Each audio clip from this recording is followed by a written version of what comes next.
สวัสดีค่ะวันนี้นะคะตักจะมารีวิวนิยายวายแนว Feel Good นะคะแนวแบบตลกเบาสมองนะคะโดยเรื่องที่จะมารีวิววันนี้นะคะคือเรื่องฮักกันบ่ได้ดอกนะคะของนักเขียน Little Sky of Me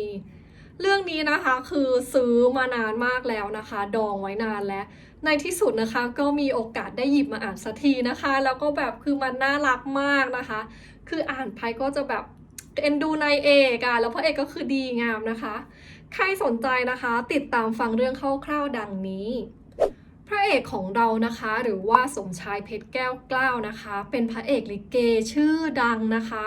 จริงๆแล้วนะคะพระเอกเนี่ยไม่ได้อยากเป็นพระเอกลิเกนะคะแต่เพราะว่าเศรษฐกิจตกต่ำนะคะทำให้คณะลิเกของพ่อพระเอกเนี่ยคือได้รับความเดือดร้อนพระเอกนะคะเมื่อจบจากมหาวิทยาลัยนะก็ตัดสินใจมาเป็นพระเอกลิเกให้กับคณะลิเกของพ่อตัวเองและเนื่องจากสมชายนะคะโตมาในคณะลิเกนะทำให้สามารถที่จะเล่นลิเกได้เป็นอย่างดีบวกกับหน้าตาคมคายนะคะหล่อเข้มนะเลยทำให้มีแม่ยกเนี่ยตามเป็นพรวนและนายเอกของเรานะคะหรือว่าเกียมอีเนี่ยก็เป็นแม่ยกคนหนึ่งนะคะของพระเอกเกียมอีนะคะหรือนายเอกของเราคือชอบพระเอกมากนะคะตั้งตนนะคะเป็นแม่ยกเบอร์หนึ่งของพระเอกทุกครั้งที่พระเอกแสดงลิเกนะคะนายเอกก็คือต้องไปนั่งแถวหน้านะคะเพื่อให้กำลังใจพระเอกและวันไหนนะคะที่ไม่มีลิเกนะนายเอกก็คือจะตามไปกวนพระเอกนะคะที่บ้านหรือว่าที่อื่นๆตลอดเวลา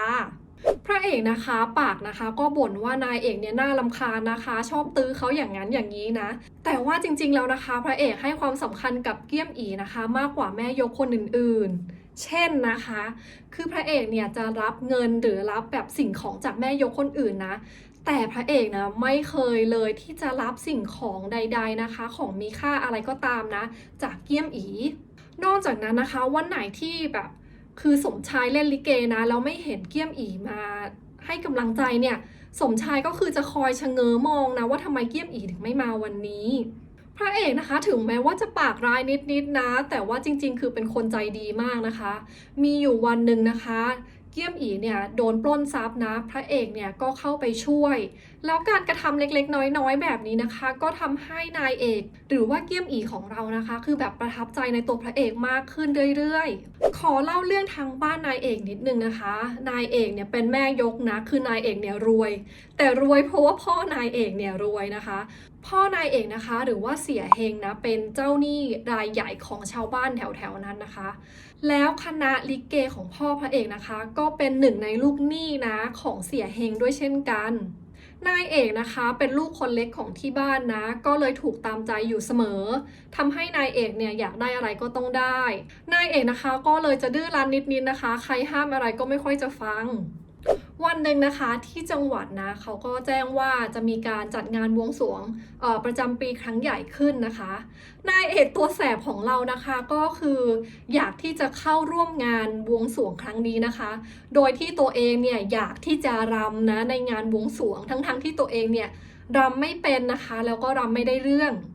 นายเอกนะคะอยากที่จะเข้าร่วมงานบวงสรวงอยากที่จะรำนะคะเพราะว่าอยากให้พ่อของตัวเองเนี่ยภูมิใจนะคะนายเอกก็เลยแอบไปซ้อมรำคนเดียวนะคะโดยเปิด YouTube นะแล้วก็แบบซ้อมรำแบบงูปลาเมื่อพระเอกมาเห็นนายเอกซ้อมรำเข้านะคะพระเอกก็คืองงนะคะคือไม่เข้าใจว่านายเอกซ้อมไปเพื่ออะไรพระเอกนะคะเข้าไปบอกให้นายเอกเลิกซ้อมรำนะคะแน่นอนว่านายเอกนะคะก็คือไม่สนใจคำบอกของพระเอกนะคะแล้วก็คือยังซ้อมไปเรื่อยๆพระเอกของเรานะคะเห็นนายเอกซ้อมรำงูปลานะคะก็รับไม่ได้สุดท้ายนะสมชายนะคะใจอ่อนนะคะก็เลยพาเกี้ยมอีนะคะกลับบ้านของตัวเองแล้วก็ไปสอนเกี้ยมอีนะคะไปสอนนายเอกฝึกรำและนั่นนะคะทำให้สองคนนะคะแบบได้มีโอกาสใกล้ชิดกันมากขึ้นตอนที่สมชายนะคะสอนเกี้ยมอีรำนะเกี้ยมอีคือหน้าแดงไปหมดเพราะว่าสมชายนะคะแบบอยู่ในระยะแบบประชิดมากส่วนพระเอกของเรานะคะสมชายนะพอเกี้ยมอีกลับไปบ้านนะคะสมชายก็แบบเพ้อนะแบบใจลอยนะคะคิดถึงแต่ช่วงเวลานะคะที่ได้ใกล้ชิดกับนายเอกคือพระเอกนะคะแอบหลงเสน่ห์เกี้ยมอีเข้าไปเต็ม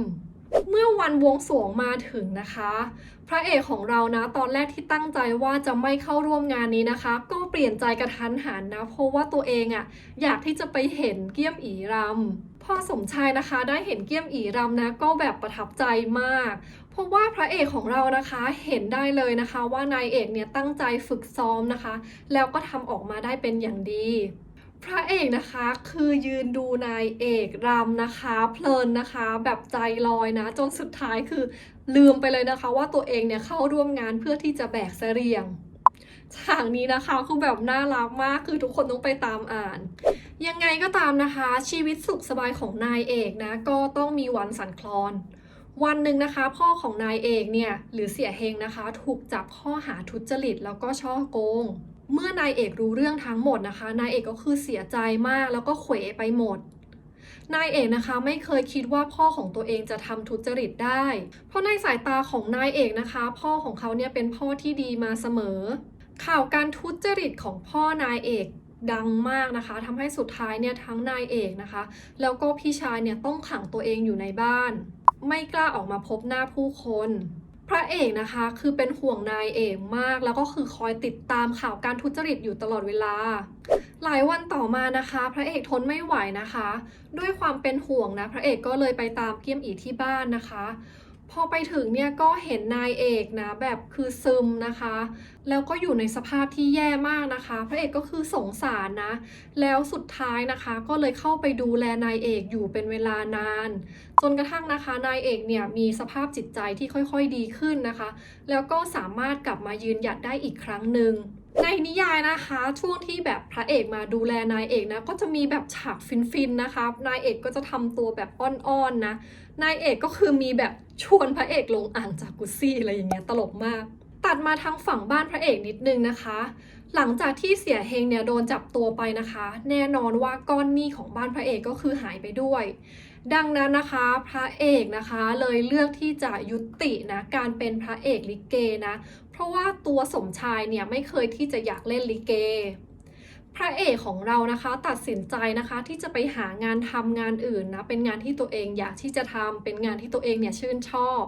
พอพระเอกได้งานนะคะพระเอกก็ต้องย้ายไปอยู่อพาร์ตเมนต์ในเมืองนะเพื่อที่จะให้ใกล้กับที่ทำงาน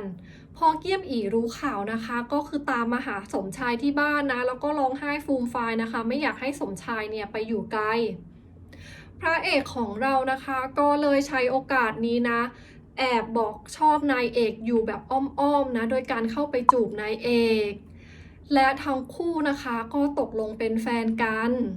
หลังจากนั้นนะคะในนิยายก็คือจะมีฉากแบบหวานๆนะคะมีฉากที่แบบบอกรักกันนะคะมีฉากที่เกี้ยมอีนะคะไปเยี่ยมสมชายนะในเมืองนะคะแล้วก็อยู่ด้วยกัน2 ต่อ 2ในอพาร์ตเมนต์นะคะแล้วก็แบบเลยเถิดมี NC ตอนท้ายในนิยายนะคะก็จะมีฉากที่เกี้ยมอีกับสมชายเนี่ยไปเยี่ยมเสี่ยเฮงนะคะเพื่อที่จะบอกให้เสี่ยเฮงเนี่ยทราบไว้ว่าทั้งคู่เนี่ยตัดสินใจคบกันฉากจบของนิยายเรื่องนี้คือน่ารักมากนะคะทุกคนคือเป็นฉากที่พระเอกกับนายเอกนะคะชวนกันไปดูลิเกนะคะของพ่อพระเอกแล้วนายเอกนะคะแอบไปเปนะคะพระเอกลิเกคนใหม่นะทำให้สมชายงอนนิดนึงนะคะแล้วเกี้ยมอีนะคะหรือนายเอกของเราเนี่ยก็เข้าไปงอพระเอกนะคะโดยการคล้องสร้อยคอทองคำนะคะที่ตัวเองเก็บเงินซื้อมาด้วยเงินของตัวเองเป็นก้อนแรกนะคะให้กับพระเอกโดยสร้อยคอทองคำอันนี้นะคะคือเกี้ยมอีพยายามที่จะคล้องคอให้กับสมชายคือหลายรอบมากแต่เกี้ยมอีไม่เคยทำได้เลยนะคะยังไงก็ตามนะคะรอบนี้นะคะสมชายนะคะก็อนุญาตให้เกี้ยมอีนะคะคล้องสร้อยคอทองคำให้กับตัวเองสักทีนะคะแล้วนี่ก็เป็นฉากจบของนิยายเรื่องฮักกันบ่ได้ดอกนะคะเรื่องนี้นะคะมีคู่รองนิดนึงนะคะเป็นคู่ของพี่ชายนายเอกนะคะกับเด็กที่เป็นพี่เลี้ยงนายเอกนะคะตั๊กนะซื้ออีบุ๊กมาอ่านนะคะโดยในอีบุ๊กก็จะมีตอนพิเศษนะคะฟินทั้งหมด4 ตอนนะแต่ก็มีฉากที่แบบเรียกน้ำตานะคะแบบให้แบบซึมๆได้นิดนึงโดยสรุปนะคะนิยายเรื่องนี้คือแบบน่ารักมากนะคะเป็นแนวเบาสมองเป็นแนวตลกนะคะแบบคือไม่มีดราม่านะคือใครมองหานิยายที่แบบไม่มีดราม่าเลยนะคะคือแนะนำนะคะต้องไปอ่านนิยายเรื่องนี้ยังไงนะคะวันนี้เอาไว้แค่นี้ก่อนเราพบกันใหม่ในคลิปวิดีโอหน้าค่ะบ๊ายบาย